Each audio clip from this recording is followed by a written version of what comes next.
The Shaheed Minar in Dhaka, one of the most visited sites in Bangladesh.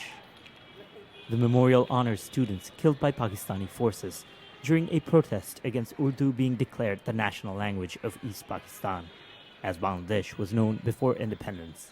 That was more than 60 years ago. Visitors remember those who fought for the language. It's because of their sacrifice that we can speak Bangla today.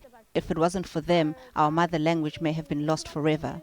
The Bangla language movement was an 8-year struggle to ensure that students would be able to learn in their mother tongue. But while these children are benefiting from the success of that campaign, the same is not true for the country's ethnic and linguistic minorities. The language of instruction in present-day Bangladesh is almost exclusively in Bangla or English.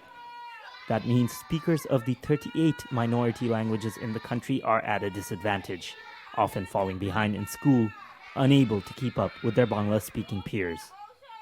This preschool in Chooy-Gotee in northern Bangladesh is one of very few that try to prepare students of the Oral minority for this experience. It teaches them in the language they speak at home, which is known as Shadri, but introduces them to some Bangla vocabulary along the way. When they'll go to a regular school, they won't be lost. They'll say, "Our teachers already taught us these Bengali words." Those who aren't prepared often drop out and end up working in the fields. Ala Rani Orao brings her child to the preschool regularly. She speaks little Bangla herself and doesn't want her child to struggle like she has. I feel bad that my child can't use his language. You need both. You need to speak Bangla, but also you need your mother tongue. Despite the efforts of such schools, there seems to be little space at present for the languages spoken by the country's 3 million indigenous people.